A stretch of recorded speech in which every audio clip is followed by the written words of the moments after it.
Thanks for tuning in to Talk Erie and the Joel Natale Show, live from our Kingdom Financial Group studio here at 5th and State. And we focus on having the crucial conversations that Erie needs.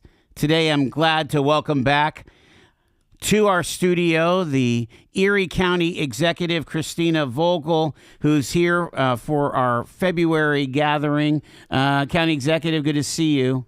Nice to see you. Appreciate it.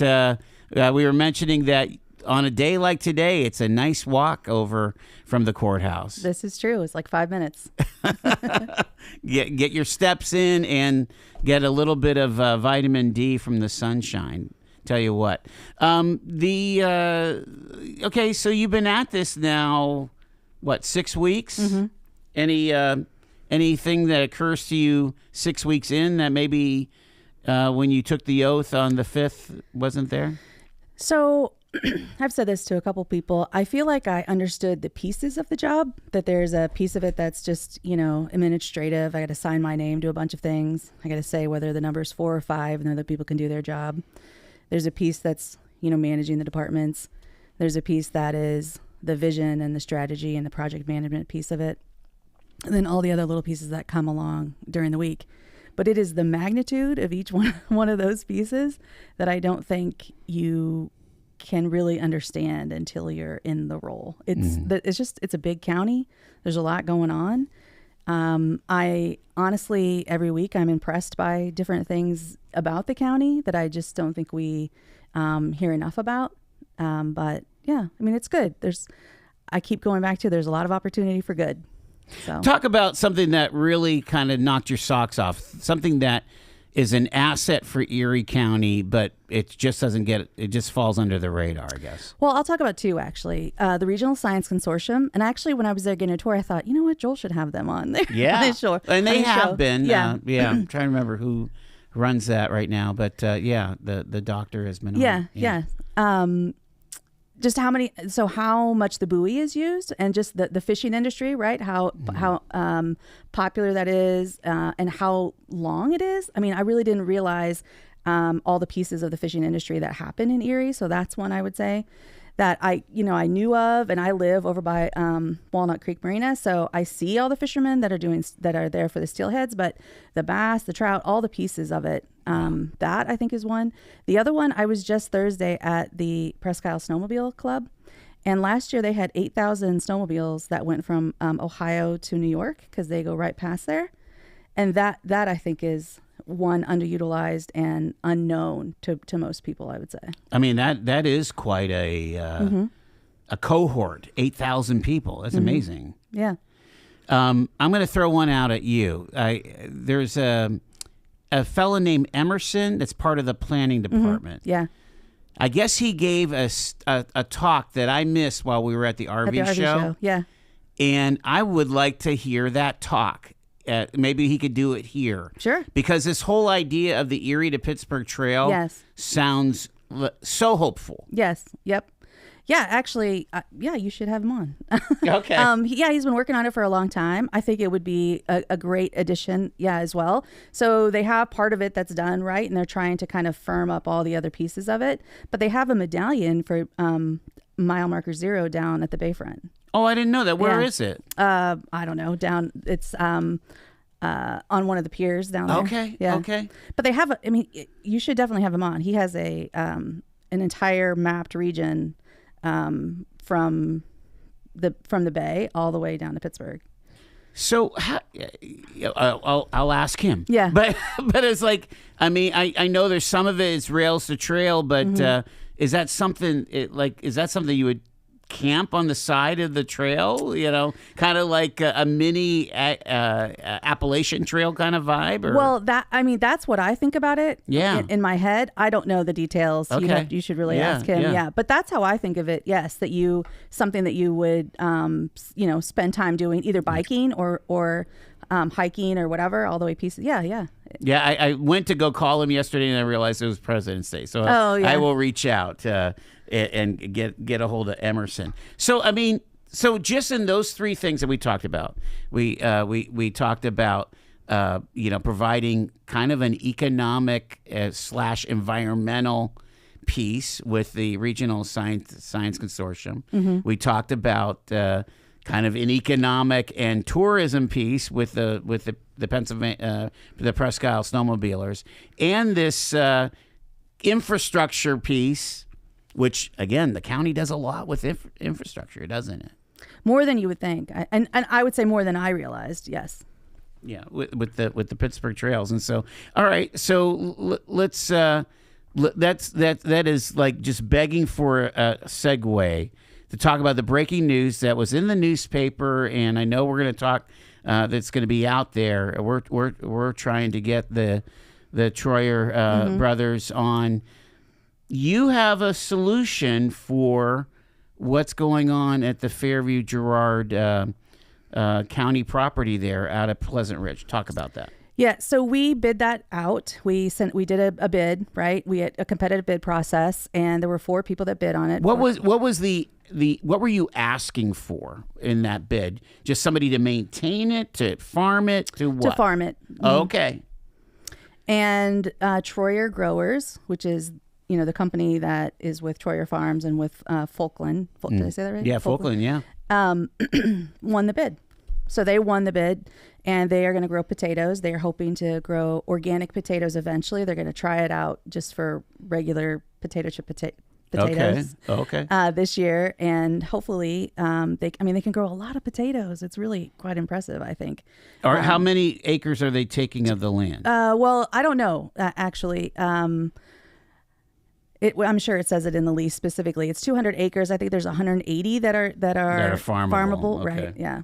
So I don't know exactly what it says in the lease. Right. Yeah, there's going to be potatoes out there. Well, that sounds brilliant. Now, whether that is the best use, it seems like it's going to be a very, very productive use, whereas Right. it hasn't necessarily been productive right now, right? That's exactly right. Yes. So there hasn't been anything there for 3 years. And until we have a higher and best use is what I keep saying. This at least gets it productive. And honestly, like, what a great partnership, right? So for them, it's another company in our county that can really benefit from using this land. Yeah, if they could make it organic, which again takes some time to get rid of all the pesticides and all the things, and get the soil correct. That's very valuable land. Yeah. The question that we all have is, if we talk about economic development, we're always looking for that next piece that we could actually develop. Now, the neighbors weren't too thrilled about developing on that land, but the issue is that there is water, there is sewer, there is internet, there's power. And so when we talk about highest and best use, could we coexist maybe with some farming and with some industrial? Well, I think there's potential for that. I know that, there have been a lot of ideas that have been floated around, including a sports park or something to that extent. Obviously, it's right across from Pleasant Ridge Park, right? Right, yeah. So there's already a park out there. I don't know what the future will hold. I think that getting it used right now will be a good first step. It makes a lot of sense. The thing that always made me scratch my head, is that along the north side of Ridge Road, there's plant after plant after plant, and so I never could understand why there was such a hue and cry over the south side being developed for industrial development. Yeah, I don't know. Okay, yeah, it was just, but obviously that's what the neighbors were saying there. And so basically you guys have signed that lease and they're ready to rock and roll, or? Well, council has to approve it. And Okay. so once it's signed, then it will go to council at the next council meeting. And then I assume they will sign it. Okay. And then he can start farming it, start doing the work, right, to get it set up so that he can farm it. Another great, excellent segue. Let's talk about how things have been with council. Who has been going down to sit in on the meetings. Are you going? I am going. And I have for every one of the meetings, the actual council meetings. I haven't gone to every single one of the personnel and finance meetings, but Right. I have given them an update every single week or every single 2 weeks that they've had a meeting so far. And what are they working on? What are the between you and them? What are you working on? What's the top of the agenda at council? Well, I mean, there's a variety of things, right? So, stuff comes down from the courts. Stuff comes down that we are asking for. I mean, we had to get approval for all the positions that we had, right? So all the appointed positions have to be approved by council. We have had. Were those? I mean, was there like significant change in the budget to accommodate your approvals? Or no. But they still have. So for some of them, every single appointed position. So let's say the solicitor or the director of public administration, that has to be approved by council. It doesn't matter what the rate is. I mean, we matched it to exactly what was in the budget for 2026, but that still has to be approved by them. So those kind of administrative things just have to happen. And so we've been going down and doing those pieces of it. They have, a bunch of resolutions, putting people on boards. I have yet to put somebody on a board, but I do have one coming. But then, I've been, they asked me to endorse who they want to put on boards. I write those letters. Okay. So just, the minutia of government. Sure. I'm interested, and again, I'm very aware that you need to build the cabinet the way that you need it. Mm-hmm. And so when do you think that you're going to make those kinds of presentations for some of the holes that you have in your administration? So that also, I have been doing that as well with council. Okay. I mean, we did have the first read of the communications position that I want to have. So that was last Tuesday. The first read was that. And the next council meeting, which will be a hot one, right, on the 26th, because it'll be the ICE. I'm sure we're going to get into that. That will also be the second read of that position. And then I know the courts have some things that they're bringing down that also for the 26th. There's a lot that's going to happen on the 26th.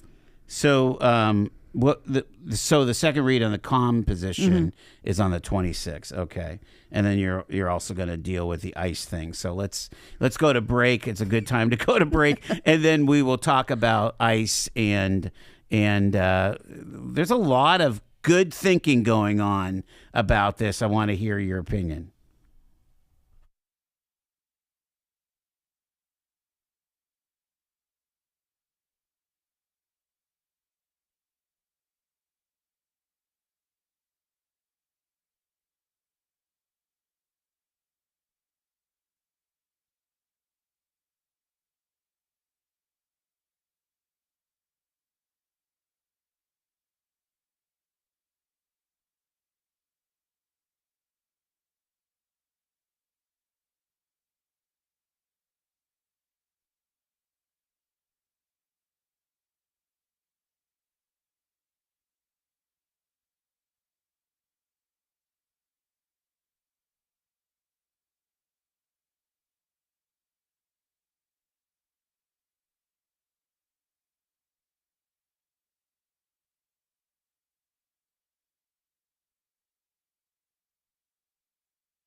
Erie County Executive Christina Vogel on your radio 105.9 Talk Erie WZTE. Alrighty, I want to hear from you. What is the kind of the lay of the land as far as the controversy over ICE? And it's really, I think we need to be clear here. The contract that Erie County Prison has is with the U.S. Marshals. Is that accurate? That's correct. And ICE, the Marshals then allow ICE to use the facility for detainments. Is Correct. that okay? What's the dilemma that we're facing right now? What's going on? Well, as you know, there's a lot of inflamed rhetoric, I would say, about ICE right now in the nation. And that obviously has come to our door. So the way that I try to explain it to people not from Erie really is that, so we have this contract with the Marshal Service. It's been around for 30 years or more. It is a long-standing arrangement. In the budget, it's about $1 million a year. That's consistent, okay? So that $1 million is an intake to the county. Correct. So because of the federal courthouse across the park. Okay. So we do a lot of pieces with the Marshal Service. That has been in existence for a long time. There was an addition for ICE. It was actually INS at the time, right? And then ICE, where it was not really used for a long time. In 2023, it was like $1,200. And then in 2024, it was about $24,000 that we got in revenue for the ICE piece. And last year, it was $563,000. Wow. Because last year, it was over 600 detainees. They stay on average 10 days, and it's $99 a day. So, do we know where these detainees came from at all? Most of them came out of the county. Out of Erie County? Not in Erie County. Outside of Erie County. Outside of Erie County, correct. So because they had this contract and they basically are looking for places to put detainees, the ICE put them here at the Erie County Prison. Right. Any idea, were we hearing from the warden of what kind of impact that had on regular operations of the prison? Well, I mean, as of last Friday, so the numbers fluctuated, right? Sure. And obviously, another issue that we have is that we are low on staff on corrections officers. So yes, there's many nuances, and most people don't like to talk about nuances to this. And but currently, I believe there's only 7 or 8 ICE detainees there. There's not very many at present. Where the challenge, I think, comes in, and I saw everything that happened in Minneapolis, as did you, is that the way that ICE has been used and what we have seen has obviously concerned a lot of people in the country, rightfully so, I would say. And so there is a good portion of the county and county council as well that wants to terminate the contract with ICE. I, myself, am just trying to provide as much information as possible to everybody involved. And you mentioned Katie Kretz. She came and told another piece of that nuanced, very nuanced story. And we're working through giving as much information as possible. And then council will make a decision on the 26th if they're going to terminate the ICE contract. The concern for me is that if we terminate the ICE contract, we terminate the Marshal contract with it. And then ostensibly, they need us, right? I mean, if they're going to $1 million a year, we can redo that. I just am not sure yet on the timeline for that. Mm-hmm. So the listeners know, Katie Kretz wrote a op-ed piece at Go Erie speaking to the idea that encouraging council to not shut down this agreement with the Immigration and Customs Enforcement because it allows local families to be able to take care of detainees locally if that were to happen, as opposed to shipping somebody off to Philadelphia where it just would be an incredible burden to make connections. And so I thought it was a well thought out argument here. It's interesting that there's very few right now because supposedly enforcement has been at a pretty high volume, but doesn't sound like it around here. Correct. At the moment. Correct. Yes. Of course, council has seen some new blood, and it sounds like Jim Wirtz, who is the new councilman along the Bayfront, is kind of leading this charge here, because this. But is this something that you have to provide a signature if council votes to negate this contract? Or is this a vetoable situation? It is yes, it is a vetoable situation. And I'm not gonna hang you up with something. I'm there. also trying to gather as much information as Right. possible. Look, I mean, I've watched the videos. You've seen the videos. I get why people are concerned with some of the things that have happened. They haven't had the training in a lot of cases that you would expect. They haven't behaved in the way that you would expect. That we see the Marshal Service behave, right? So I understand why people are concerned, and that's not lost on me as well.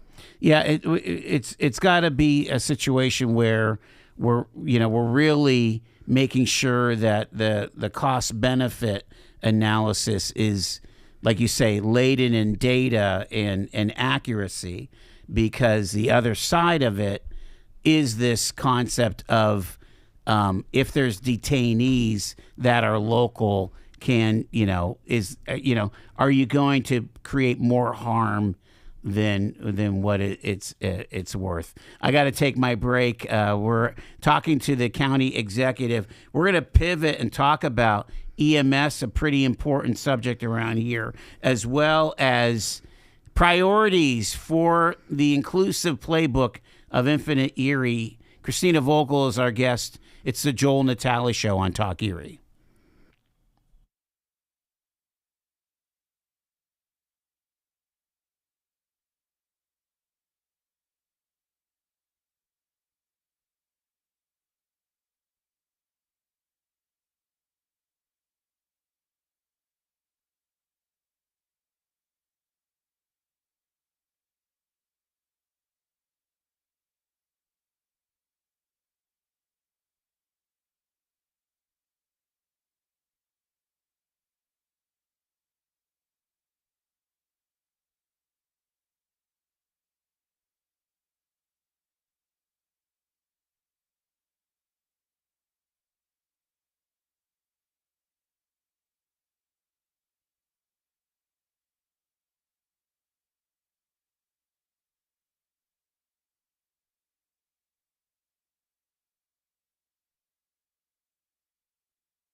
434. Thanks so much for tuning in to Talk Erie and the Joel Natale Show from our Kingdom Financial Group studio. Also on YouTube and Facebook. The county executive is with us, Christina Vogel. It's our February connection here. Let's talk about emergency medical services here. You gave a speech. Tell us a little bit about the background behind it. Well, yeah, I mean, I gave a speech on Friday at the Public Safety Awards, and it's been obviously a topic that's been controversial, I would say, or there's been a lot of concern about EMS. Ambulance for the West County, ambulance for the East County, that whole thing, right? Yeah. So really what I wanted to do is, in the speech, is reframe it as a system design issue and kind of take the temperature out of the room. But I think this is important to know. So there's 38 municipalities. There's 22 townships, 14 boroughs, 2 cities, 32 fire departments, 10 municipal police departments, 3 state police barracks, and 5 EMS services and 4 hospitals in Erie County. So it is a big, complex network that demands a partnership. And so understanding how all the pieces work and how we can kind of alleviate some of the burden is really what I was talking about. And I talked about kind of 3 different things. One is increasing the number of paramedic trained EMS or EMTs, AEMTs, and paramedics. And the community college is working on a plan to kind of. Do they have a program right now for you? They don't. They're working for basic on life support. Right, Okay. Yeah. And I was clear in the speech, and I'll be clear on this, that emergency care is kind of the gold standard, and we aren't. We being the community college or anyone isn't trying to compete with them. And in fact, Dave has been speaking with Chris Gray as well. So we're trying to make sure that we just increase capacity and we kind of fill in the gaps of what's needed. So we're trying to understand that. Well, I would think emergency care needs more workers, right? Well, yeah, but they do their own training. Okay. But they just don't have, there's a continuous need, and I don't understand the full picture of how many they hire or how many they train for themselves. Yeah. But I know they're also training right now Mill Creek Fire. The MPS. Yeah. Oh, okay. Mill Creek Fire. Mill Creek Fire. So that's one thing, is trying to just increase the capacity in education of those careers, right? If that's the career choice that they want to do, that we are here to support them. Just a pause for a second. There's a dilemma that, my understanding, again, I might have this wrong, but one of the dilemmas is you got a young person that wants to be a EMT.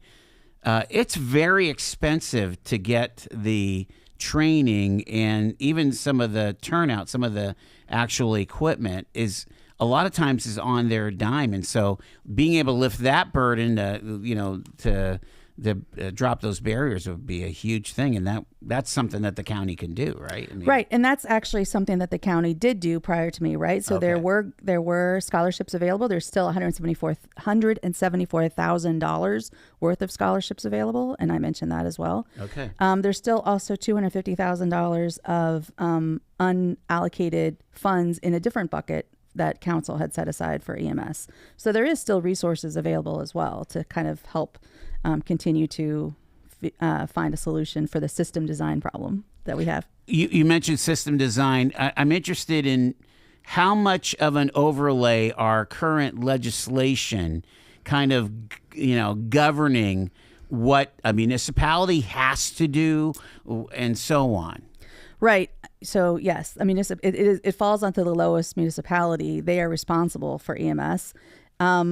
I know that there has been talk in the legislature of making the ability to do authorities, right, to do something else.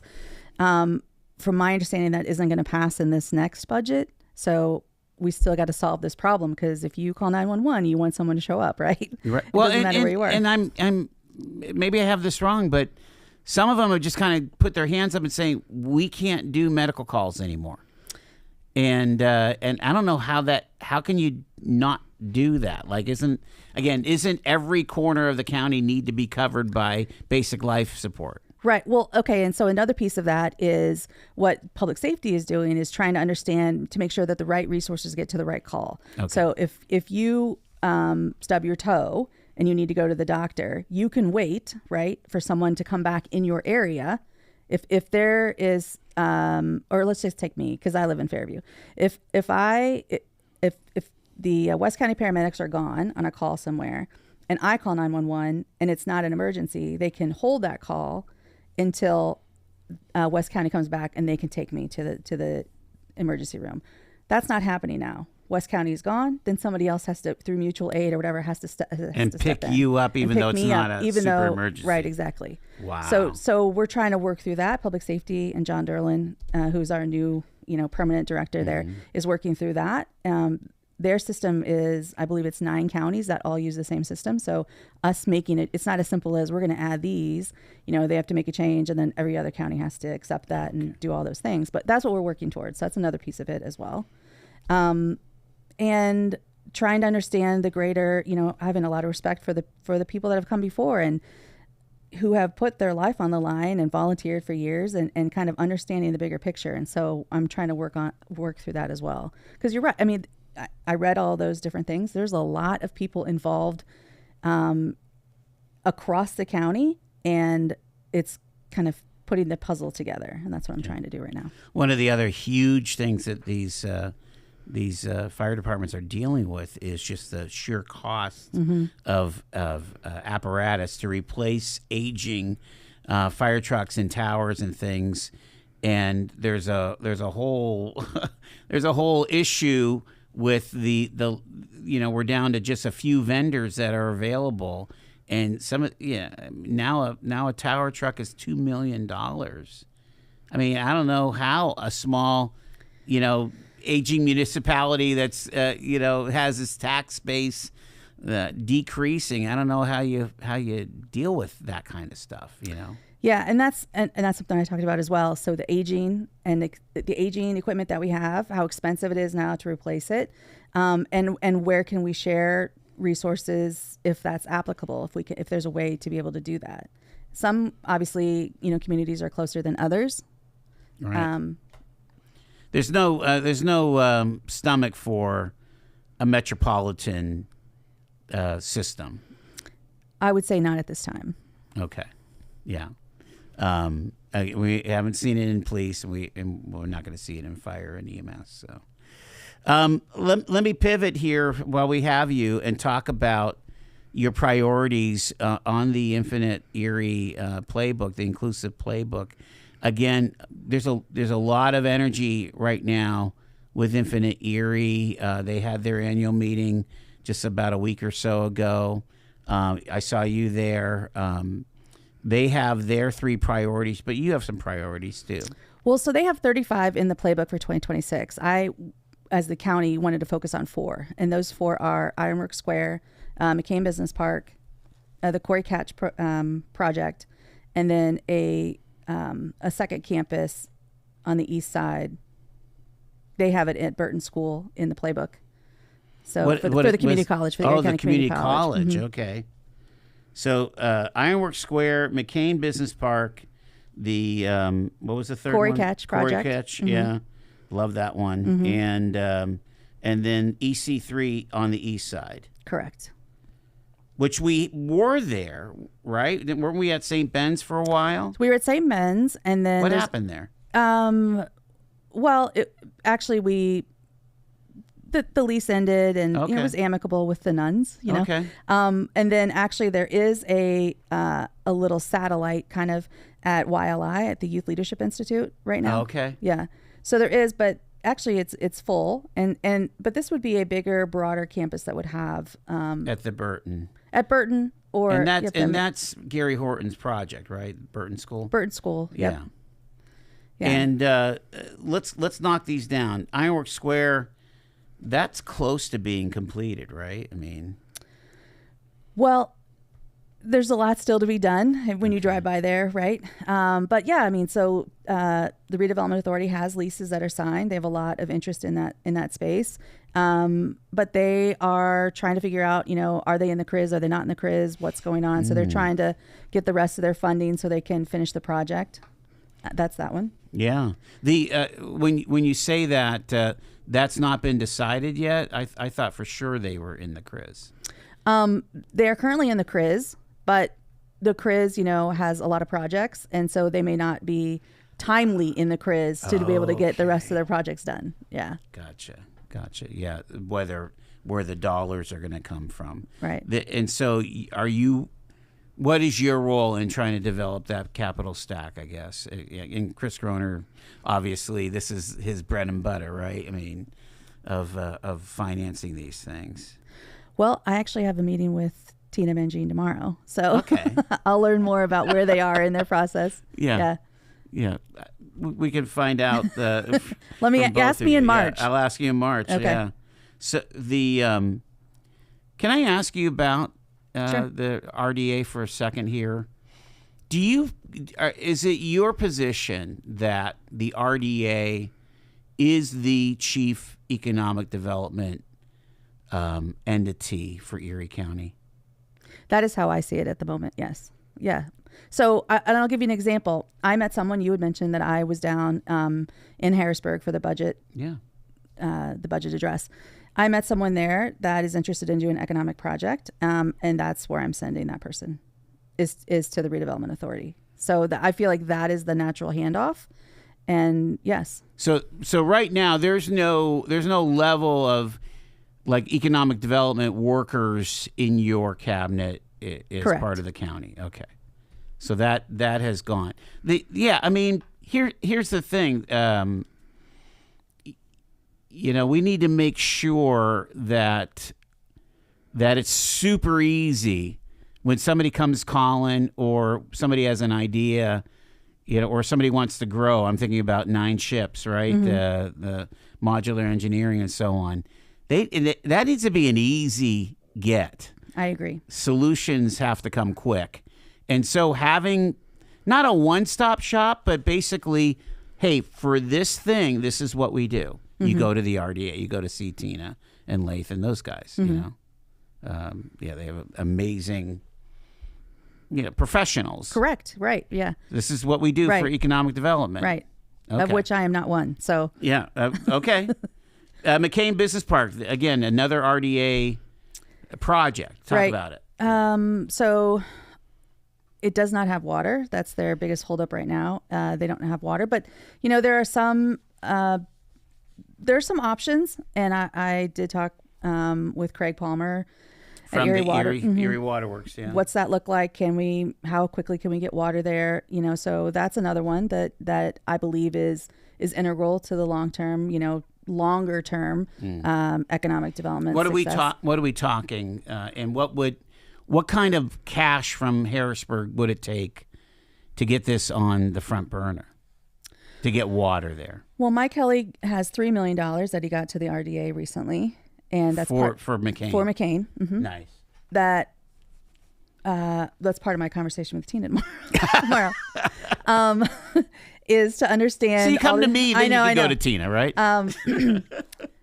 But my understanding is that it will be more than double that to get water out there at present. Okay. And the longer it goes, it's just going to keep costing more and more and more. So we need to make a decision and come up with the money and the plan, and then start the process. Like an all chips in kind of moment with the DCED? Like, do we tell, is it Siger, hey, this is our number one priority in Erie County is to get water to this business park?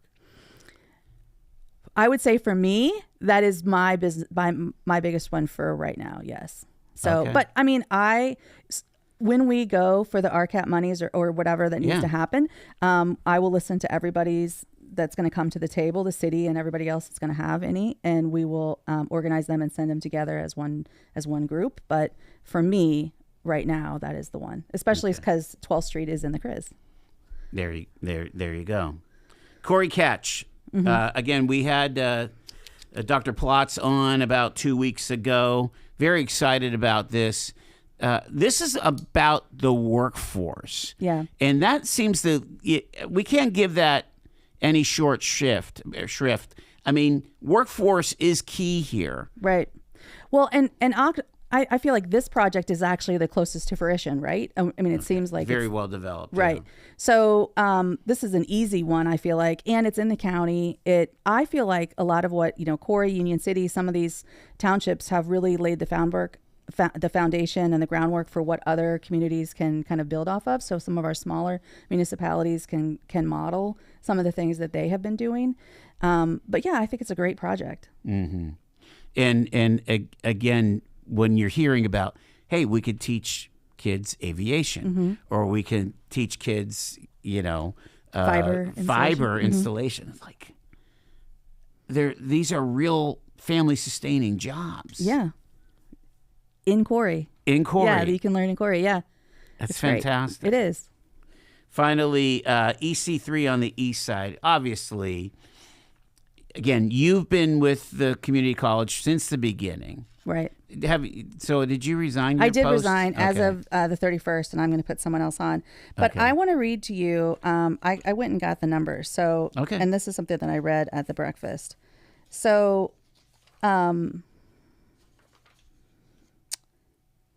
we are right now trying to get financial aid at the community college. So if we can get this before the end of the year, we can get funding for Pell Grants for all of this semester. Okay, so we need to have it finished by May 29th and implemented by May 29th. And then this semester will count. So right now they are working through that process.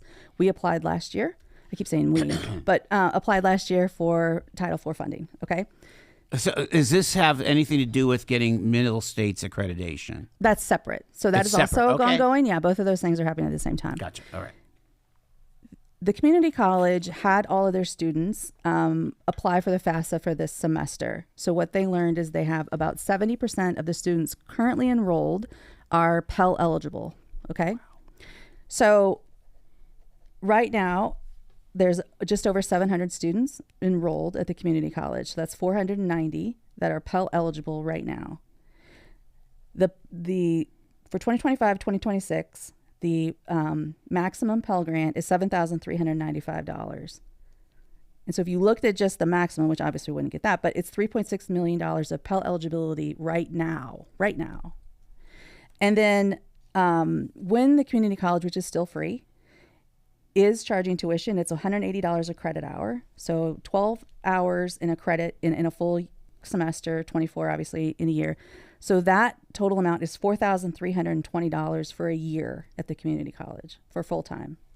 So that leaves $3,000 essentially that goes back to the student that can be used for daycare, for transportation, for fees, for books, for other things. You're saying that the Pell Grant would be $7,000, the cost of the education $4,300, $3,000 could go back for books and computers and the whole bit. So daycare. We have a population in Erie County that is highly Pell eligible, and so it's an opportunity to provide education, provide training to get people into better jobs, and have the money come in from the federal government to be able to do that. So it's a and then it's no longer on the taxpayers. Correct. Yeah. Wow. Yeah. That's why another community college campus that can serve the people that live there, that can walk there, that there's over by Burton School, and Gary Horton can tell you this better than me. It's one of the youngest ages of people in the county. There's a lot of new Americans there. There's a lot of kids there. And so if we can get to that population and change the entire corridor on Buffalo Road, if it's there across from Roger Young's Park, I think it would be transformational for the entire area over there. I drive that 20th Street all the time because I have the store in Harbor Creek. What's the bottom line of making that happen? What needs to happen? We need additional funding? Well, I mean, I think we all just need to come together and agree that this is the location. And, it's been empty for a few years. Yeah. So structurally, what does it need? What is the cost? Who can buy into that vision? And then where does the money come from? And again, we could talk to Gary about it, but having the EC3 East Side, does that fit with his vision, what they've been working on all these years? On the infinite Erie playbook, I guess. Yeah. Does it work? I mean, it is one of the projects in there. Okay. Yeah. So, and I mean, and I've been talking to Chris Gray about it. We have from the beginning had the expectation with the community college that there would be a campus on the east side somewhere. Mm-hmm. Even when I was the chair of the site committee, and we looked at Burton School back in 2020. So this was not really a brand new idea. It's just trying to get it to fruition and all the reasons why. And that's what I'm trying to explain to people, all the reasons why it's a good idea. There's no doubt about it. All right, County Executive, we appreciate you taking the time. Sounds like first order business, meet with Tina tomorrow. That's right. Thank you for having me. Along with a lot of other ones. I'm trying to remember what we were worried about with data last. Was it more of a budget thing that we were saying, Well, yeah. I mean, I was trying to understand how everything's going. Do you think that things are going to be copacetic as far as staying on budget and so on, spending wise? Well, I mean, obviously that depends on how many things come at us. I have this ICE contract and everything else. It really depends. I don't know. I think so. I feel like we are so far from what the finance people have told me and what I've seen is that we are staying in budget and it's going well. We won't really have definitive numbers for a couple more months yet because of, the way things roll in and you have to go backdate, something that happened in December and all those things. So, all right, I'm just going to drop a little idea. Okay. And we could talk, and I'll write myself a note that we talk about next time. Countywide reassessment. Has that come up at all yet? Yes, and we don't have to talk about it. I know it's been 13 years. I think it's been a long time. Way beyond. Yeah. It's the current reassessment is I think the state is going to force that issue for everyone. I think you're right. Yeah. Christina Vogel, the county executive. Thank you again. Appreciate you being here. Thanks for having me.